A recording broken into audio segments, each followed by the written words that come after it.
Menteri Bahlil, nggak ada capres yang tak setuju dengan IKN. Menteri Investasi Bahlil Lahadalia mengklaim tidak ada calon presiden, capres, yang menolak pembangunan Ibu Kota Nusantara, IKN. Setahu saya sih nggak ada capres yang tidak setuju dengan IKN, setahu saya ya, kata Bahlil usai jumpa pers realisasi investasi kuartal 2, 2023 di kantornya, Jakarta, Jumat 21 Juli. Bahlil berpendapat siapapun presiden pengganti Jokowi akan melanjutkan pembangunan IKN. Ia beralasan pembangunan IKN adalah perintah undang-undang. Bahlil berkata salah satu kewajiban dan sumpah seorang presiden adalah menaati perundang-undangan. Sementara itu, pembangunan IKN diresmikan menjadi Undang-Undang Nomor 3 Tahun 2022. IKN itu bukan hanya program Jokowi, itu program negara karena sudah ada undang-undang, maka siapapun yang menjadi presiden harus menjalankan perintah undang-undang, ucapnya. Sebelumnya, pembangunan IKN menjadi salah satu isu sentral dalam pemilihan presiden mendatang. Kebijakan itu baru dijalankan Presiden Jokowi dan akan berlanjut hingga 2045. Bahlil berpendapat siapapun presiden pengganti Jokowi akan melanjutkan pembangunan IKN. Ia beralasan pembangunan IKN adalah perintah undang-undang. Bahlil berkata salah satu kewajiban dan sumpah seorang presiden adalah menaati perundang-undangan. Sementara itu, pembangunan IKN diresmikan menjadi Undang-Undang Nomor 3 Tahun 2022. IKN itu bukan hanya program Jokowi, itu program negara karena sudah ada undang-undang, maka siapapun yang menjadi presiden harus menjalankan perintah undang-undang, ucapnya. Sebelumnya, pembangunan IKN menjadi salah satu isu sentral dalam pemilihan presiden mendatang. Kebijakan itu baru dijalankan Presiden Jokowi dan akan berlanjut hingga 2045.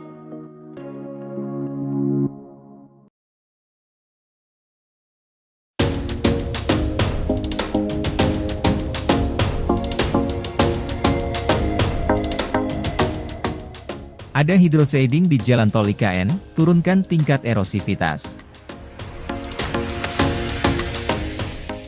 Pemerintah tengah melaksanakan pembangunan jalan tol Ibu Kota Nusantara, IKN. Ketua Satgas Pembangunan Infrastruktur IKN Danis Hidayat Sumadilaga mengatakan, lereng-lereng tol IKN akan dirancang memiliki hidroshading. Dilansir dari laman resmi Pusjatan Direktorat Bina Teknik Jalan dan Jembatan, Direktorat Jenderal, Ditjen, Bina Marga, hidroshading adalah alternatif proses penyebaran biji secara tradisional dengan cara menyemprotkan campuran berbagai bahan. Bahan pertama ada biji yang diutamakan biji rumput. Tetapi dapat juga berupa tumbuhan berbunga, semak belukar maupun pohon. Kedua ada sintetis dan atau kondisioner tanah alami, seperti polyacrylamide polymers, atau ekstrak tumbuh-tumbuhan. Ketiga ada soil amendments, meliputi mineral gipsum, kapur, kalsium karbonat, atau bahan organik seperti residu tanaman maupun hewan. Keempat ada mulsa yang merupakan serat alami seperti jerami, kayu, kapas, serabut kelapa, serat sintetis seperti kertas dan plastik, serta mikoriza. Komponen-komponen ini kemudian dicampur atau dilarutkan dalam air, kemudian disemprotkan ke lereng jalan. Hidroshading bermanfaat untuk menurunkan tingkat erosivitas lereng jalan dan mampu menghemat biaya pembangunan hingga 50%. Sementara di jalan tol IKN, di antara tangga-tangga hidroshading akan ditanami pepohonan untuk menghijaukan IKN.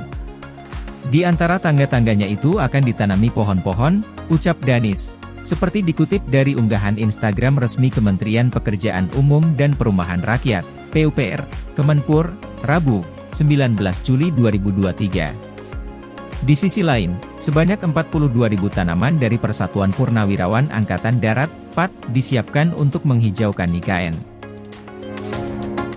Ini kurang lebih ada 42.000 tanaman yang kita siapkan dari PAD, imbuh Danis.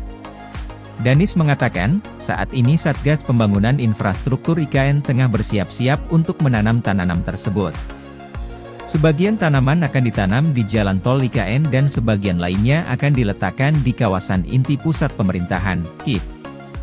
Lanjut Danis. Penghijauan ini merupakan bukti manajemen konstruksi pembangunan infrastruktur IKN juga peduli terhadap lingkungan.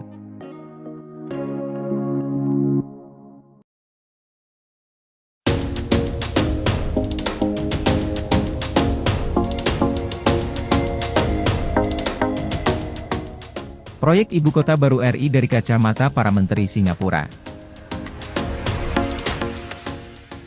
Ibu Kota Negara, IKN, Nusantara yang sedang dibangun di Kalimantan Timur mendapatkan banyak atensi.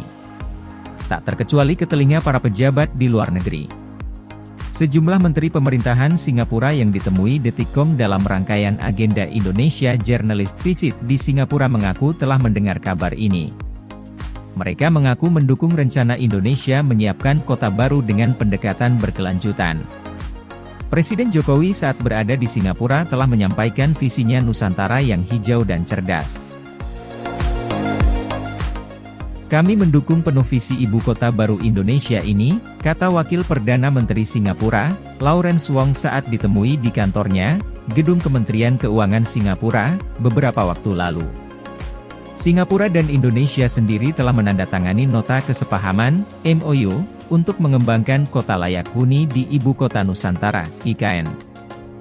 MOU tersebut ditandatangani antara Otorita Ibu Kota Nusantara, OIKN, dan Center for Livability, CLC, Kementerian Pembangunan Nasional Singapura. Dari sisi investasi, pemerintah mengaku siap memfasilitasi para pengusaha Singapura yang ingin berinvestasi di IKN.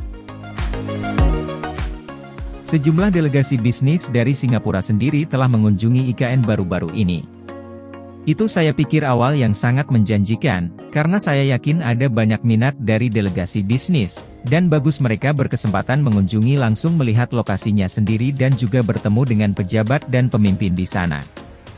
Kami akan terus memfasilitasi delegasi bisnis tersebut dan mendorong mereka. Tetapi pada akhirnya, bisnis itu sendiri yang akan melakukan investasi, jelas Lawrence. Hal senada diungkapkan Menteri Kedua Luar Negeri dan Pendidikan Singapura, Maliki Osman. Singapura sebagai negara yang cukup akrab dengan pembangunan berkelanjutan siap membantu Indonesia membangun IKN lewat pendekatan serupa. Jika ada nilai dari kami yang bisa jadi bagian dari perjalanan itu, saya yakin pemerintah dan sektor keuangan kami akan sangat senang bisa jadi bagian dari perjalanan itu, katanya dalam kesempatan berbeda. Indonesia adalah teman yang sangat penting. Kesuksesan Indonesia adalah kesuksesan kami. Kami akan sangat senang menjadi bagian dari perjalanan itu jika kami dipandang sebagai mitra yang dapat diandalkan untuk menjadi bagian dari proyek tersebut, lanjutnya. Sementara Menko Pertahanan Nasional Singapura, Teo Chee Hean menyebut proyek IKN adalah suatu kemajuan buat Indonesia. Namun dia menekankan, selain dari dukungan eksternal, keberhasilan proyek ini akan sangat bergantung kepada dukungan dari penduduk Indonesia sendiri. Dukungan dari masyarakat Indonesia adalah yang paling penting. Jika masyarakat Indonesia mendukung dan ingin ini terjadi, kami ikut senang bisa jadi bagian dalam pembangunannya, ungkap Theo.